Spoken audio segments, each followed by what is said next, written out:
Hey, what's up, everybody? This is Aaron Pauley from Of Mice and Men, and you are watching and listening to Metal on Loud magazine.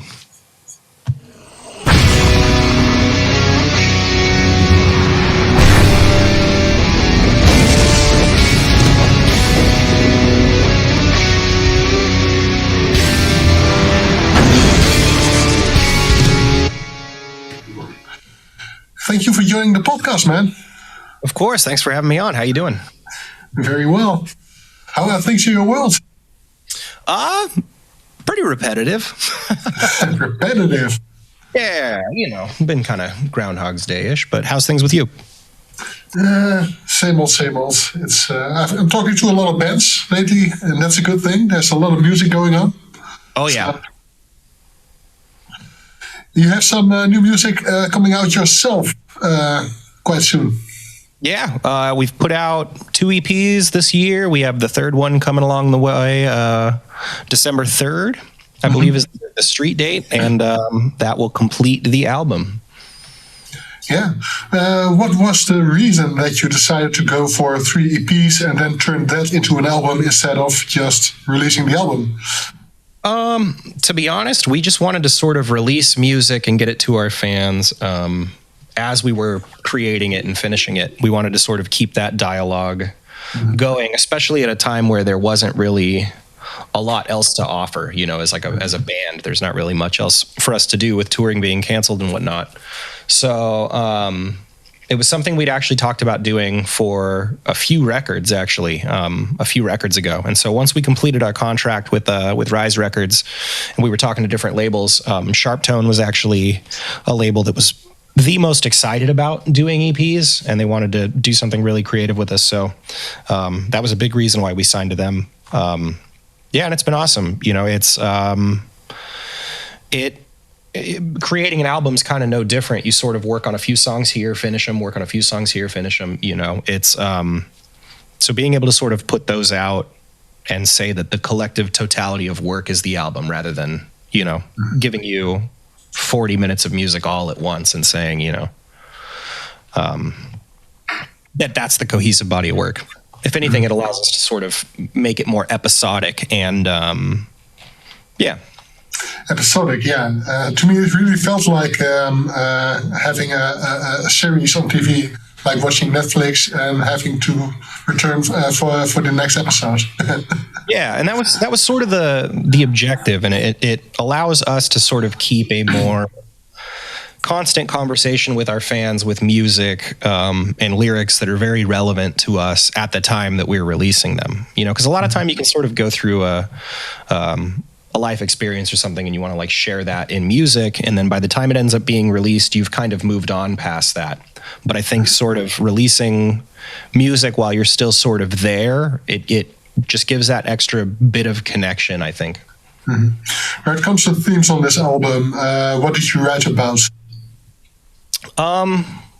Just life events and our perspective throughout them. The first EP is very much about sort of feeling like maybe unsure about your place in the world or unsure about the future. We'd kind of started working on it even before the pandemic shut everything down. And a lot of those feelings, I think, just come with age and come with being more self-aware and aware of how things change around you. And so, the second EP is about loss. It's about I had lost my mother-in-law, my fiance's mom, and Tino had lost his mom, while we were making that EP. So it's very, very, very heavy with loss and grief. It's a very grief-stricken record, I think.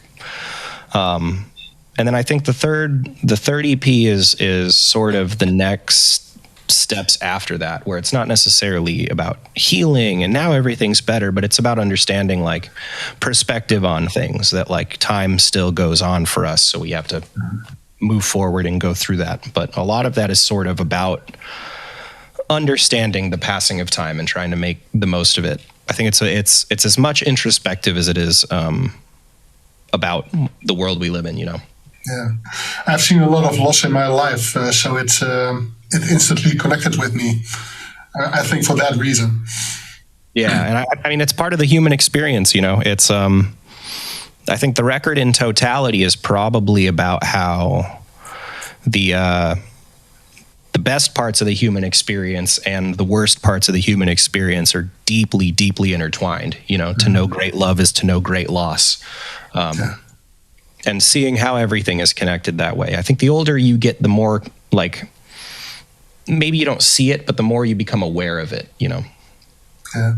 I once wrote that as we age, appreciation shifts from life's color to its shading. And I think that's really strong in this album as well. I love that. I've never heard it. I've never heard that expressed that way, but I really like that. I write poetry, so that's one of my things. I really love that. I will credit that to you anytime I say it. Awesome. Would you say that you are also a poetic person? I saw in the press release that the description of the album, it sounded really poetic. Yeah, I probably don't label myself as much of that, but to me, the relation of things makes a lot of sense when describing something that's as three-dimensional as how you feel. It's sometimes easier to sort of paint a picture with words that describes a situation because you allow yourself or you allow the listener or reader to take themselves out of it and just see a situation for what it is, or for however you're, you know, whatever allegory you're sort of using for that.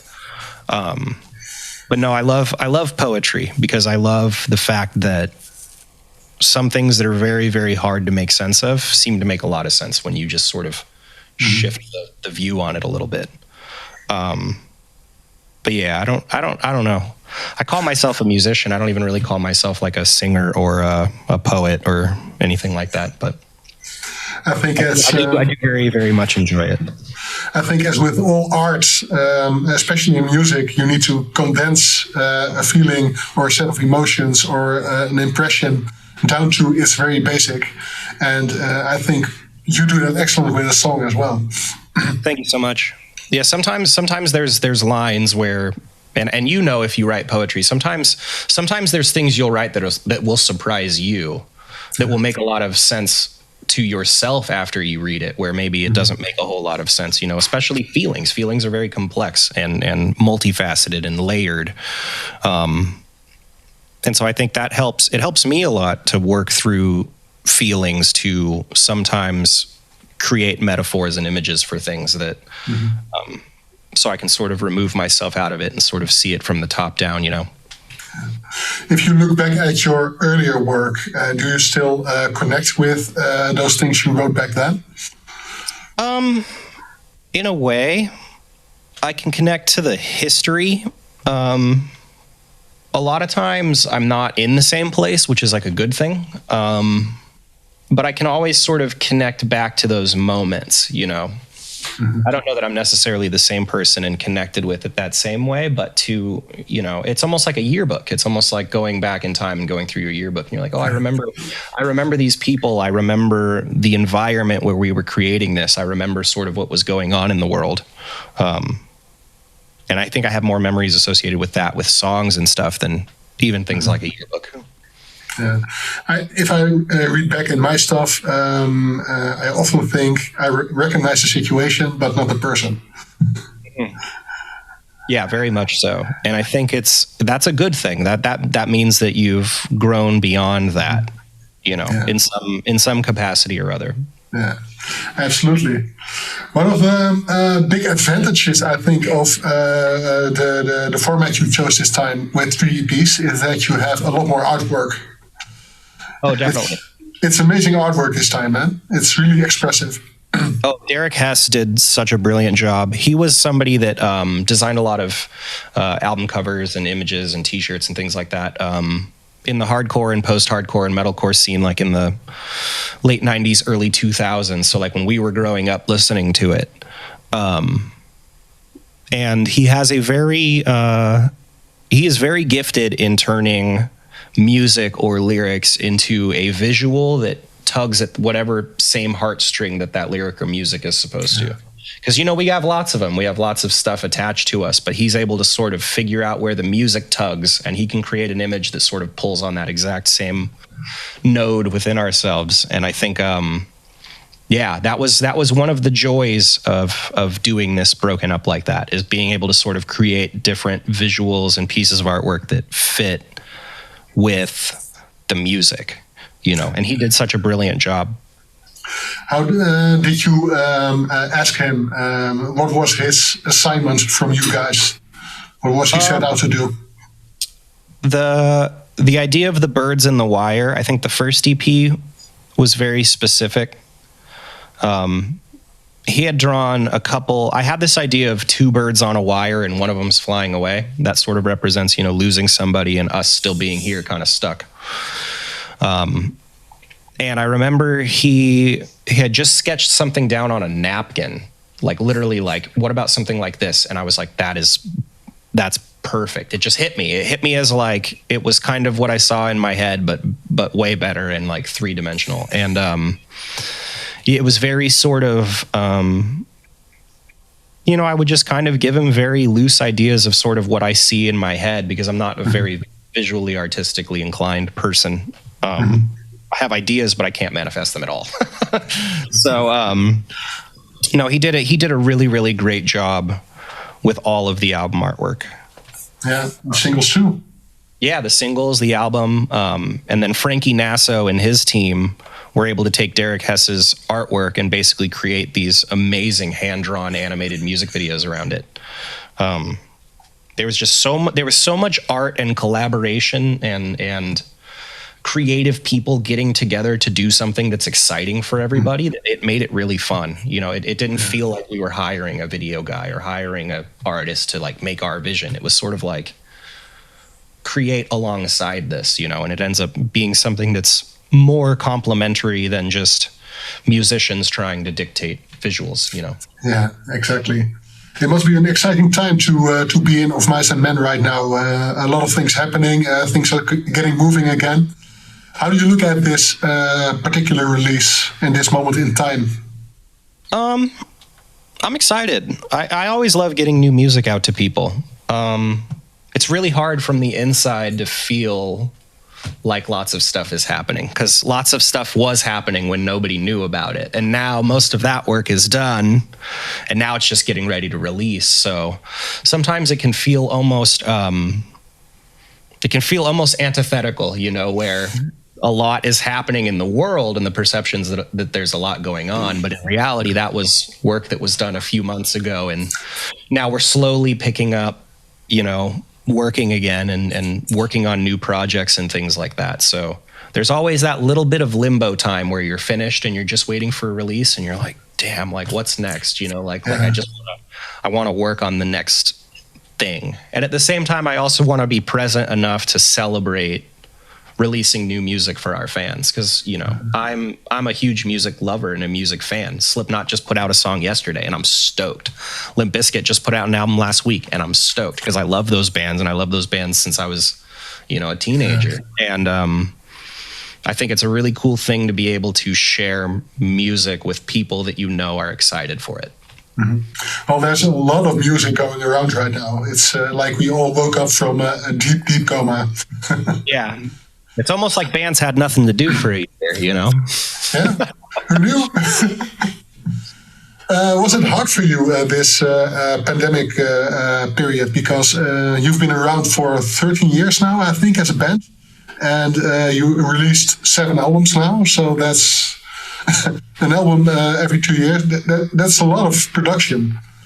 Yeah, I think the hardest thing is learning to sort of reevaluate and then figure out what you're going to do. For a band like us that's been around, that's on our 7th record, and that's put out a record and toured, and then gone back to the studio off tour, and then put out a record and toured, you sort of get very used to a certain kind of lifestyle and expectation, and not lifestyle in the sense of like money making or things like that, but life just in terms of like what you can expect for the next 12 months of your life, you know. And I think all of a sudden you're sort of forced to stop and then reevaluate not only your position, but also where the world is at. And then you sort of have to decide like, okay, well, we're going to do something different now. And there's part of that that's very, very difficult because human beings just we don't like breaking routines. Routines make us feel safe and make us feel, routines are good for our mental well-being even.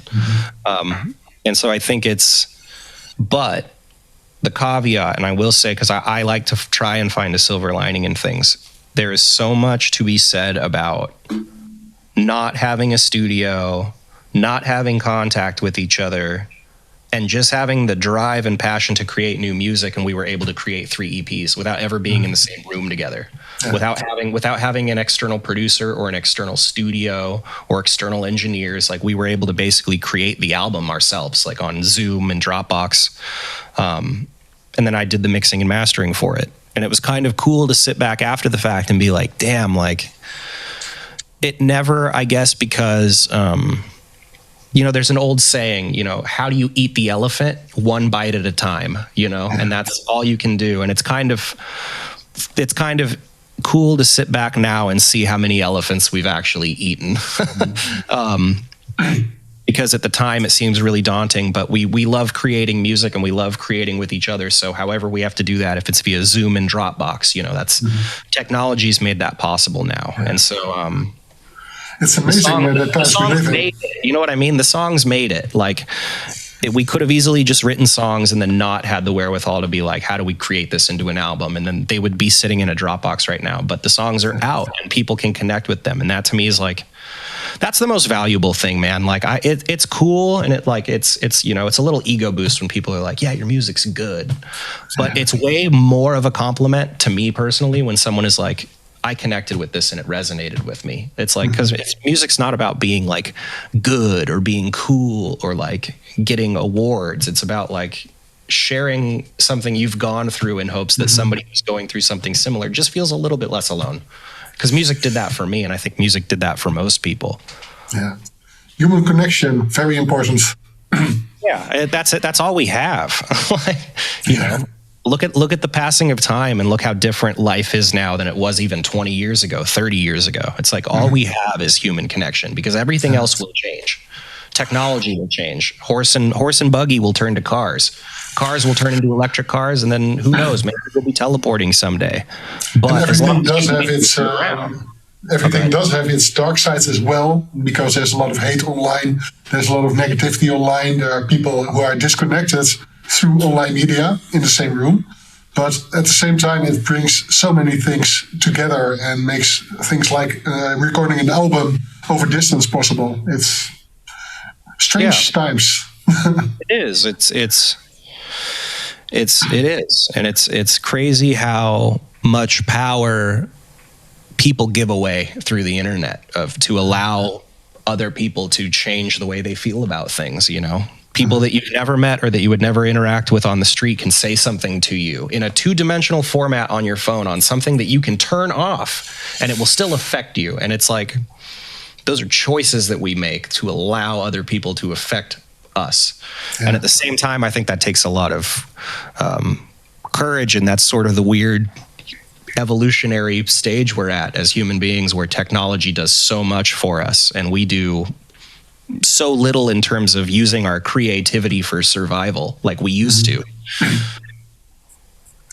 Yeah, I just thought we went from peer pressure to peer-to-peer pressure. It's yeah. No, it is, and it's interesting to see. It's just, I try and just stay out of all of it. I like to be an observer. I think our jobs as artists and musicians is not to be like in the fray, but to observe and report the fray. Because art and music, just art in general, I think lasts longer than talking points. Art lasts longer than whatever the political narrative of today is, because I can tell you who past presidents in U.S. history were, but I couldn't tell you what their platforms were if you're talking about Millard Fillmore in the 1800s or whatever. You know what I mean? Like but music and art and things like that are a way for honest reporting in a way that isn't necessarily subjected to the same kinds of scrutiny necessarily. I don't know. That's all very esoteric. I write mostly about how I feel. And that's important enough. Yeah. Yeah. You already have a little bit of a tour agenda for next year. I saw that you have some festival gigs planned. So how's your year going to look? We're very excited, a little nervous, because it's different. Everything has changed now. Yeah. And I'm excited to see what that brings. I try to not hold too many expectations, Hey, hold on a second. This is actually good. My manager's calling me right now. I'm going to tell him I'm on an interview. I'm going to tell him I'm live right now. Hey, Andy. What up, mate? How are you? I'm good. I'm in the middle of a video press interview. Oh, shit. Hey, you're on it now too, though, but it's all good.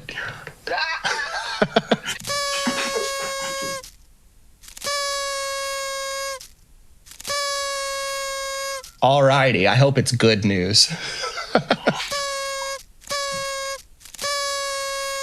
Hell yeah. Okay, well, we're going to have to redact this from the podcast, but... Alrighty, take it easy. I'll ask my sound guy to put a bleep over that. Yeah, that's wild. I can't wait for what that's all about. Awesome. But it's things like that. It's things like little phone calls where it's like you can possibly create something with somebody, and that to me is that's how human beings got here. Like, it's from collaboration and it's through creativity, and technology makes it easy for us to not be creative for survival. But that's a very, I say it all the time, but like the need for human beings to be creative and create is it is an ancient primal instinct. Yeah. That is what got us food and water and shelter and community and safety, like the things you need.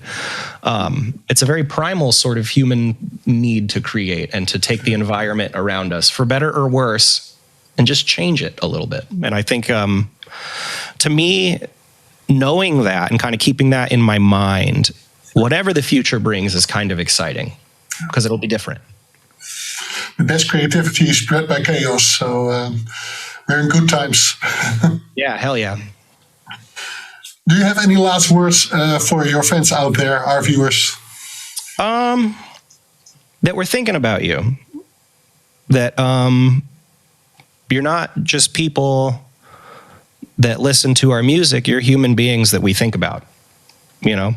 I think about the experiences of people who might turn on our music for a little pick-me-up or something. And, just that we're thinking about you and that we are creating music and we can't wait to get back out on the road. And, maybe that's it. I think a lot of times people will sort of take that time to like try and sell their record or something, but it's like we're going to end up putting most of our record on streaming services before you ever have the chance of purchasing it. Because for us, the connection, that's what we want. Those are awesome words and very much appreciated. Awesome. Well, hey, thank you so much. Please just redact Andy calling me about we'll do that. But yeah, other than that, it's just that we're thinking about you guys. Thanks very much for your time. Taking the time today. Thanks for covering our music and for covering our band, because there's so many amazing bands and so much amazing art, and I hugely value your time and for putting us on your platform. Thank you. It's our absolute pleasure. Metal on Loud, man. That's it, man. You take it easy, keep it metal, spread the love, and we'll see you soon, okay?